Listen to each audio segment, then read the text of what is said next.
চলে গেলেন শেষ পর্যন্ত না ফেরার দেশে আমাদের সবার প্রিয় হাদি ভাই।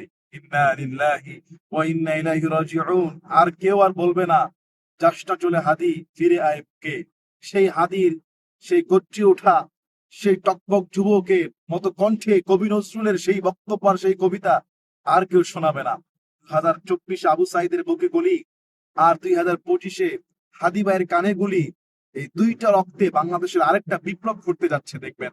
আমি বলছি ইনশাআল্লাহ আগামী 26 সালের বাংলাদেশে সমস্ত ফ্যাসিবাদীর কবর রচিত হয়ে নতুন বাংলাদেশ গড়ে উঠবে। হাদি ভাইকে আল্লাহ শহীদের মর্যাদা দান করুন, তার স্ত্রীকে আল্লাহ সবর রাখার তৌফিক দান করুন। যে হাদি ভাই বলেছিল পার্লামেন্টে গেলে বিসমিল্লাহির রহমানির রহিম বলে আমি প্রত্যেকটা দুর্নীতিবাজদের নাম প্রকাশ করে দিব, আমরা শুনতে পেলাম না সেই বজ্রকণ্ঠ।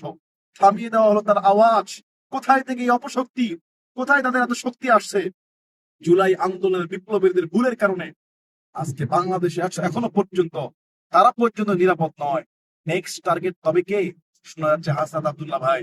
আহারে, আমাদের দেশের মানুষের দুর্ভাগ্য নাকি তাদের এই রক্তের বিনিময়ে আগামীর সৌভাগ্য আসছে আমি জানি না। আমাদের দেশের প্রশাসন থেকে সবাই একটাই বলবো, দেশকে ভালোবাসুন, কাজ করুন, এভাবে মানুষ মেরে ফেলার রাজনীতি বন্ধ করুন। একে অপরকে বুকে টেনে নেন, যে রাজনীতি শুরু হয়েছে বন্ধ করে দিয়ে ভালোবাসা দেন।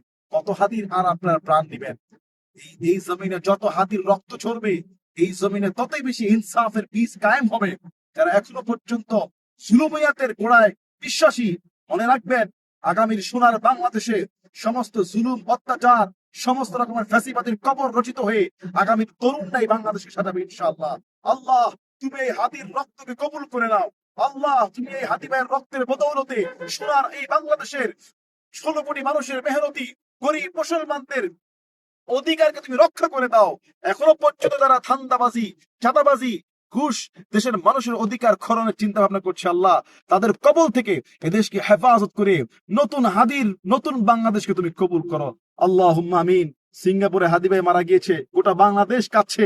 আমি তাফসীর মাহফিলের মোনাজাতের আগে খবর পেয়েছি, বলা মাত্র ময়দানের মানুষ আহ করে উঠেছে। এটাই তো দোয়া। মুনায়াতে মানুষ কেঁদে ফেলেছে হাদি ভাইয়ের জন্য। হাদি ভাই শহীদ, এদেশের মানুষের চোখের পানি বৃথা যাবে না। তাকে আল্লাহ শাহাদাতের মর্যাদা দিবেন, তার রক্তকে আল্লাহ কবুল করবেন। আল্লাহুম্মা আমিন।